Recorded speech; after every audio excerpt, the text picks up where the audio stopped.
Today on Cult Pop, we visit an old favorite location, Motor City Nightmares Convention. It's the 2019 convention, the 11th annual, and we're going to speak with the Doc, Doug Podell of WLLZ. We're going to visit the convention floor and meet and greet some old friends, and we're going to speak with Todd Brunswick. He is the team of Todd and Tommy Brunswick that bring the Motor City Nightmares Convention to you every year. So stay tuned for Cult Pop. When you're walking around on the convention floor, you never know who you're going to run into. Ran into one of the legend, Motor City legend, the Doc of Rock, Mr. Doug Podell, and he's kind enough to join us on Cult Pop.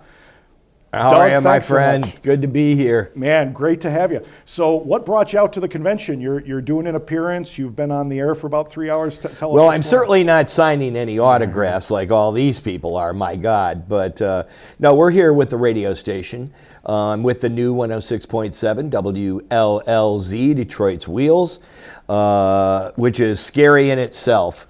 But yeah, we're excited to be here. Been promoting the event for almost a month now, giving away tickets at various locations. I was giving away tickets during Record Store Day. As a matter of fact, I was at Weirdsville Records. Davey Taylor. Clements and Davey's here, and I know he's a freak. So yeah, we've been big supporters, and I'm blown away. What an event. I mean, I am blown away, not only at the event, but the crowd. So I'm really interested when I get to talk to somebody like you that maybe, hey, I like this stuff, but I've never come to a convention. Kind of your first impressions, because it's really cool. These horror conventions bring a real cool mix of people, real cool mix of guests, and I find that first timers just absolutely love it. I know you've been around all kinds of stuff, but give me your impressions of this convention. Well, I am a big collector. I've been going to Beatle Fest. Or the Fest for Beatle fans, as it's called now, for almost 20 years. I also went to a number of Comic Cons, including a couple of them that have been here in Detroit, but never specifically a horror nightmare show like this. And it's pretty cool. It's pretty scary, the way some of the people are dressed, so realistically. The one guy was carrying an actual axe, so I don't know about that. I know who you're talking about. I saw who you were talking about. I'm going, is that a real axe? He goes, yeah. I'm like, okay. But yeah, it's just cool to see the people behind the scenes who are in these movies, like the actor that was in one of my favorite movies at Halloween is Land of the Dead. Mm-hmm. And, he's here. Eugene Stone? Yeah. Sure. I don't know all their names. Sure. But I did see Scott Ian from Anthrax, who is very, how cool is that? I wish I had a guitar I could get signed, but I did get his autograph and a picture. But my favorite was the guy from The Walking Dead, who is also the Geico caveman. Yes, yes. I've been fascinated by that commercial since it first hit the air years ago. Always wondering, are these the producers of the Geico commercials just hidden under these, under all the makeup? But no, it's not. But how cool! I think it was set back a little bit that I was more impressed with that than anything else. Something you'd be interested in. He does a lot of work with Rob Zombie. Yes, Rob Zombie does a lot of film. He does a lot of work with Rob Zombie and show I Loved Westworld. But hey, let's talk a little bit about you. You're a Detroit legend in radio. Absolutely love you. You've been all over. You talked about WLLZ. A lot of us are in the know, but there's still some people that didn't realize 106.7 has converted. It went from alternative into classic rock again, and bringing the moniker of a classic that we all remember from the 80s and 90s. Tell me a little bit about it. Well, it is an amazing story, to tell you the truth. When they first approached me and they talked about Detroit's Wheels coming back and would I be available, I mean, I got chills down my spine. Absolutely. And it was funny because I had just been to a couple of different events. One was at the Token Lounge. We were doing a big tribute night there, and I was the host. And there were people backstage talking about the fact that if only we could bring Wheels back. Wheels was great. And you look at all your Facebook posts and Instagram posts, and there's always somebody coming at me saying, couldn't we bring Wheels back? And I wanted to go, get ready, it's coming back. Right. But I couldn't say anything, And I didn't really know for sure if it was going to happen. I don't know if the company knew it was actually going to happen until they finally pulled the trigger on it. And when I sat down and I finally said, well, so what are the actual call letters? Because it was WDTW, Right. which would fit Detroit's wheels. But when they said it was WLLZ, just those iconic call letters alone, I mean, it was just mind-boggling. But here's the kind of the catch-22 is that I worked at 106.7 W4 when it was a rock station. Right. And when Wheels came on the scene in 1980, it knocked basically W4 out of the format. It was such a powerful launch. That was back in the day with Stern That and was, all yes, that, right? yes. It was Right. 1980. Okay. Howard was there. I was there. Mark McEwen was there. So we had a great staff. We played good music, but we were just vulnerable at the time, apparently to the company. And they went country. So, to have the two, probably my two most favorite times in life being on the radio were at W4 because I was just a disc jockey. There was none of the pressure of being an operations manager like I was for almost 40 years. And then Wheels, which was just, I mean, it's everything you ever thought of back in the mid-'80s.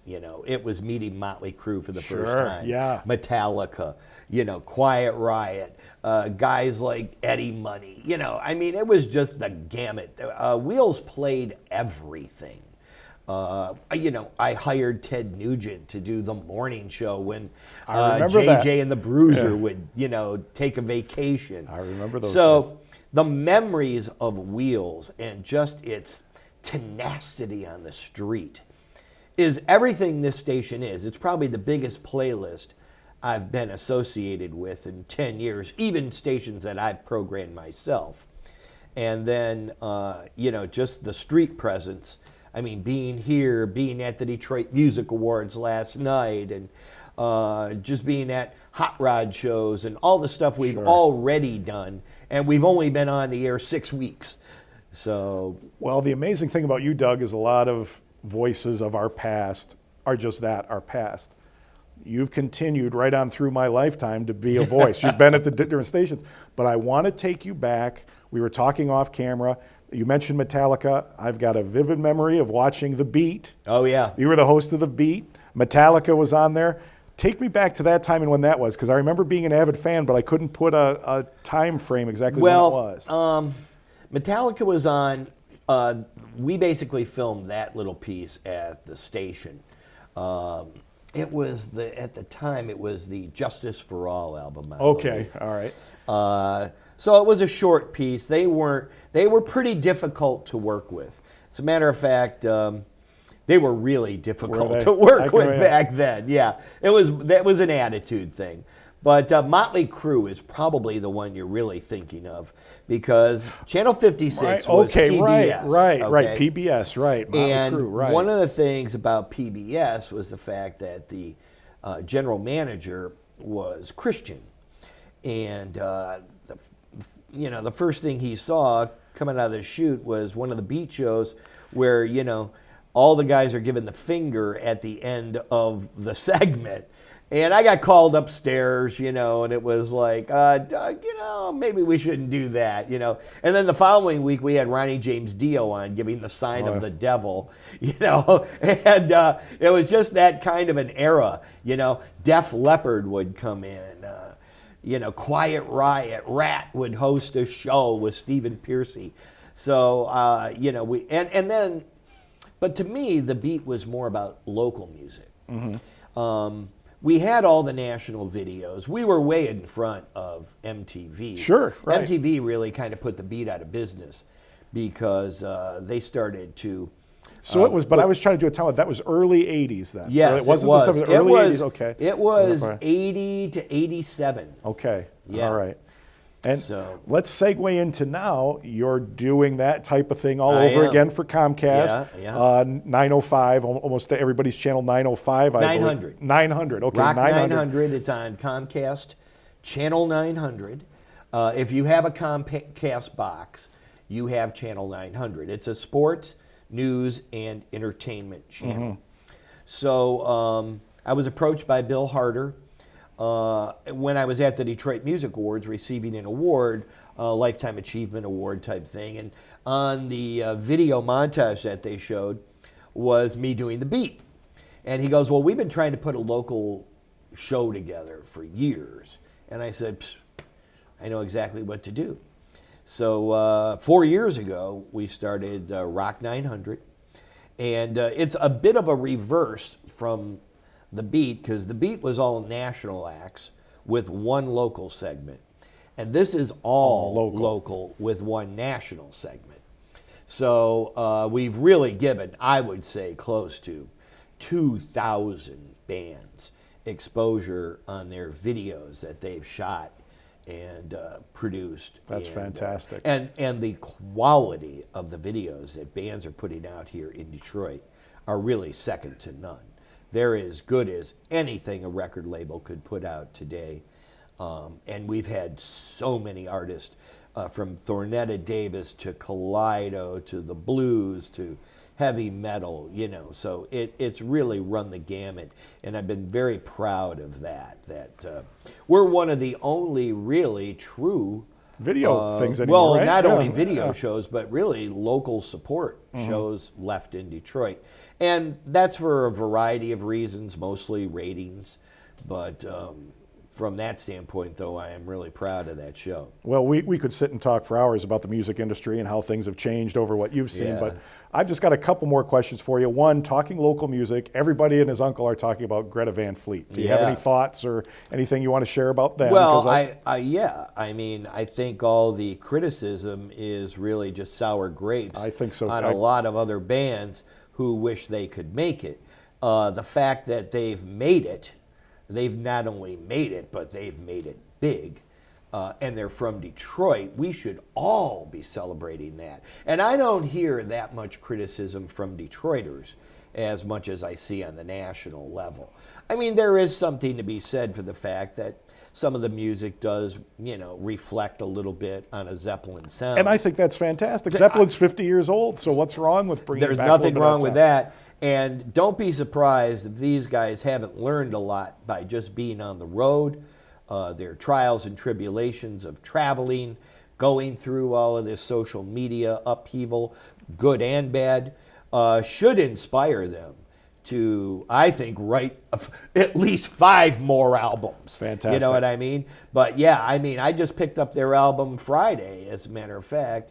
It was a record store day release. And I mean, I got to give it to these guys. They're damn good at what they do. I mean, I saw them very early on. And here's the thing about that band. They would play anywhere, anytime, for any price, even if it was they were on free. the road, sure, So absolutely. all of the pretentious bands who sit back and go, well, I got to have this, or I got to do that, or I can only... I mean, they opened for any classic rock, any hard rock. I mean, they were prepared to There was a just couple years you work. could see them all over Michigan, little bars, Hard bigger workers, venues. Sort of, and yeah. that pays off. I that appreciate really that. does. The other question, just I was going to ask you if I didn't even get you on camera. I'm a huge Van Halen guy, going back to the '70s. yeah. You are an insider. Yes. Am I going to see within the next 5 or 10 years any type of original Van Halen reunion or a Sammy Hagar Van Halen reunion, or is that such a bad dynamic 10 now? years, yes, you probably will. This year, I don't think so. I think that David, who came out with the whole rumor of the fact, wanted to do something desperately. But you have to have a lot of planning in advance for something like that. And I don't think that he realized just how much it takes. And it is, it would probably come under a Live Nation or something like that. So, you've got to prepare for stadiums and Sure. and all of the rest. And let's face it, the last Van Halen outing wasn't reviewed. It was a nightmare. Yeah, it was a nightmare. Well, okay. So Yeah. I'm sure a lot of promoters are looking at that across the country going, are we really going to get what we need?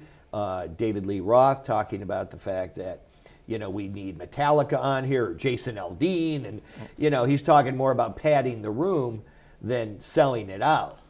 So, but I love Dave, but I also love Sammy. I love Sammy. I never thought, going back in time, I thought this is never going to work, but I loved Sammy Hagar. Then when he came out, it got a little pop, but I love Sammy Hagar. And man, has he aged like a king. Oh, yeah. He is just who I want to be at that age. Just a badass, having fun, not bitter about anything. I mean, if taking they could the high work road. it out, I would like to see Van Halen original with the David song, the Sammy song. The Right. David song, 2 songs from Dave, 1 song from Sammy, whatever. But, to work it out like that. There was that show. Right. Riff did it when I was at WRIF. And David Lee Roth would be a pain, and it was yeah. Dave Yeah. and Sammy, but it wasn't the Van Halen guys. But I understand that backstage was quite the mess. So, whether they can coexist or not, I don't know. Okay. But maybe it'll be one of those rock and roll stories that we'll just be telling forever.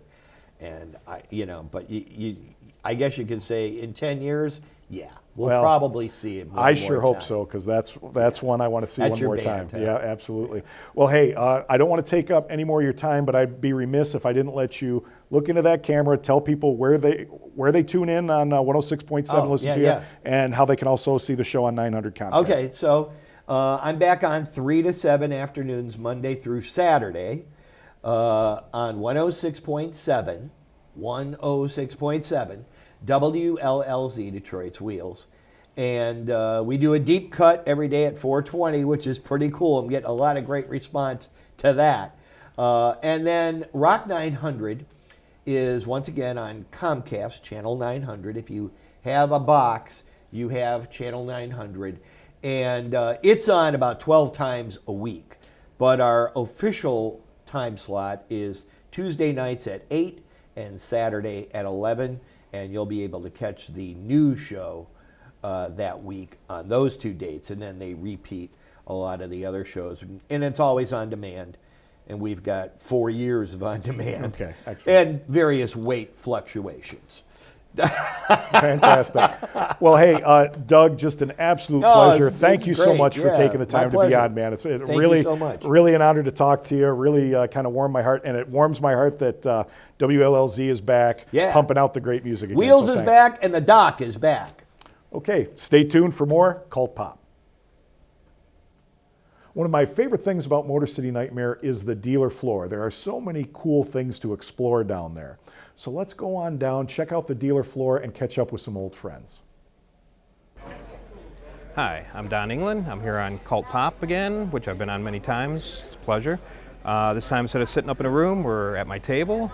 If you want to take a look around, I got different things I've worked on. Right up front here is the Thing art book that I did a few years ago. I had a piece of artwork in there. We'll be working on some more books like this soon, later this year. Got different variety of artwork back here, from pen and ink to charcoal to watercolor.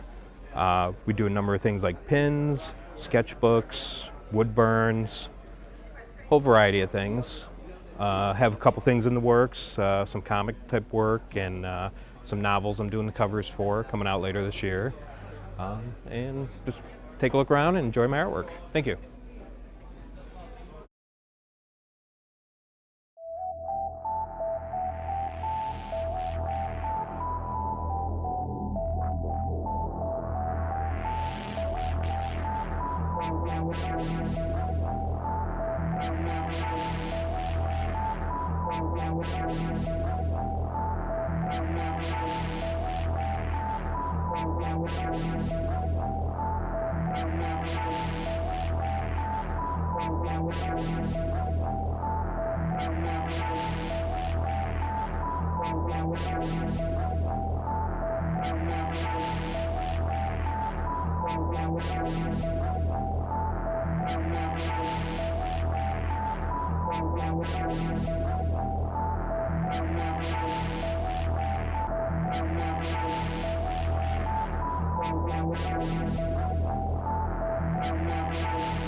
And last thing, you can get a hold of me at www.donaldengland.com, or you can find me on Facebook, Instagram, Art of Don England.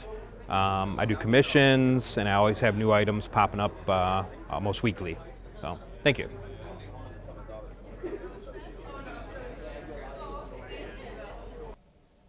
So you can see what I'm talking about, some really cool stuff going on the dealer floor.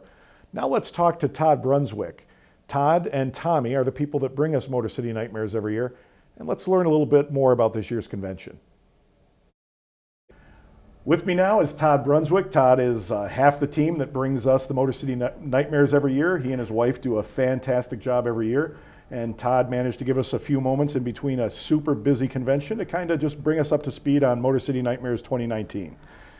So Todd, thanks for being here as always, buddy. Thanks. Where's the question? I'm waiting for the question. It was like basically bring kinda, yeah. Hey, just give us kind of for those who haven't been able to make this year's convention, kind of what's going on? What's going on? You got a lot of cool guest themes. Well, this year, you know, we're doing it a little bit different. We're doing the whole cast reunion from the Hellraiser, original Hellraiser, and Clive Barker is of course the lead. You know, not that. He's here, which is awesome. He's got the whole gallery downstairs with all like original paintings and sketchbooks and just really, really great stuff there. You know, but Ashley and Doug and Barbie and Nick and Simon. It was cool bringing everybody together, and it's the first time all of them with Clive ever in Michigan. I mean, we've had whatever, but the whole group together, and of course Andy Robinson, who just was a surprise get, you know, like, really, Andy's going to do a show? Awesome. So we got Andy as well. Well, I know a lot of people are really stoked with the fact that you can come to this convention, get the autographs, but then have not just a little janky photo, you have the opportunity to get a professional photo done with the entire cast. Yeah. That's maybe happened 2 or 3 times across the entire country. Yeah, the over cast years. photo and then the Clive and the Cenobites photo with the 2 separate. I think it's a cool thing. And Hollywood Photo Ops, Ken and Myra are just really awesome, and they travel, you know, everywhere doing this stuff. So it's a good thing to have for the show. Now, some old favorites have come back this year, and some new people. So talk some more about some old favorites. Dee Wallace is here again. Dee Wallace, of course, as always, is like from show 1, right? I don't think we've done a show without Dee. So it's like the family thing, bringing everyone back together and catching up. Tiffany Shepis is back. Hasn't been here in a few years. Yeah, 4 right? years, and between, you know, raising a family and doing, you know, all the stuff that's going on, and when she called to come out, you know, hey, can I come out? Like, are you mad at me? And I'm like, no. And it's, you know, she's just, again, is part of the team, you know, part of the original family stuff. Now, the convention floor, we're going to have a feature later on where I kind of went on a convention floor, talked to a lot of the dealers, talked to a lot of the artists. But it's gotten so big now, the convention's expanded into an extra dealer room and multiple movie rooms. So talk about how this thing has really grown over the years. It really got, I mean, we're full this year. And I think the festival blew up after the last year. This year, it blew up. We had 169 films to program. Wow. In the 3 days. So we had to open another movie room. It was a lot of work, and it was a lot of getting all that timing together. And we've got people from Ireland, we've got people from, all over. I mean, Europe, South America. I mean, we have people flying in from everywhere, and even like, you know, Seattle, Washington, LA, you know, down in Florida, up in Georgia. I mean, just we have people coming in from everywhere for the festival, and for film festivals, it's not your typical screening arrangement. It's you've got the show part going on with all the celebrity guests and the vendors and the artists and everything going on there, and then it's like there's a full day of like, and you can sit and watch, you know, and the movie rooms are literally running from like 9 in the morning until the last screening starts at 1 a.m. Wow. And one of the filmmakers last night was like, I can't believe I got a 1 a.m. time slot. This is going to be horrible. full house. And including some of the celebrities, you know, that were down hanging out and Sure. you know, partying Let's go with see everybody. that They're like, movie. That's a let's great go up time and see slot, it. yeah. So it was not just a full house, but it was a full house, and you had like Simon and I think Barbie also from, you know, Hellraiser came up with them, and it's a great film. And you know, and Christopher Wells is his name. I'm going to mention him because he's really talented. It was a great time. It was like, and he was surprised, like, oh my God, I got a full house on a 1 a.m. screening. So, and the other rooms were full too. I mean, it wasn't just because of his. The short room was full all day long yesterday. Short film room, sorry. Yep. Excellent. Now, this is your 11th year doing this convention, is that 11. correct? Yeah. Wow. Yeah. I had I'm just amazed. none of this white. When Well, I because started, I've right? known you from the very, so it doesn't seem possible when we talk about time and how time moves. Well, I know you've got a lot going on, so I'm not going to take up more of your time, and I know you got to get back on the convention floor and put out fires and whatnot. But I just want to thank you for all the fun you guys have given us over the years. This has been fantastic. We appreciate all the hospitality. Cool. I'm glad This has you're been here. a great show this year, and we appreciate Well, everything it wouldn't you be do for us. MCN without Jim Hall. Well, Jim Hall, everybody. Thank you. Thank you. Thanks, well, pal. thanks a lot, Todd. All right, bud. So let's go right back to the convention floor, catch up with some friends, and stay tuned for more Cult Pop. All right, hey, hi, how you doing? Hey, we're back here at Motor City Nightmares, and I'm glad to have Cult Pop at my table for a change. My name is Steve Bejma. My company is Classic Horrors, and as you can see, I do paintings of classic horror movie stuff. Been a fan of classic horrors my entire life, thanks to my father. And these are some of my designs, my t-shirts. Everything starts with an oil painting, and then I put them on t-shirts. I do have some new products this year just for this show. One of them I have in honor of my father, who was a watchmaker and a horror movie nut, a wristwatch with one of my paintings on the dial. I thought that would be a pretty cool thing, and I thought my dad would really like that. We have some new pins, enamel pins this year. As you see, we've got a brand new one of the Crypt Keeper and one for a movie that I did the cover for Violent Shit. And these are movies that the Synapse Films puts out that I do some of the cover artwork for. So you should come on down to Motor City Nightmares this weekend, check it out. Say hi to us. There's a lot of other really cool vendors here. And stop by, say hi, and maybe pick up something cool.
Well, hey, thanks for stopping by. And listen, I know not everybody can come down to Motor City Nightmares this weekend. You might have something else to do, certainly not something better.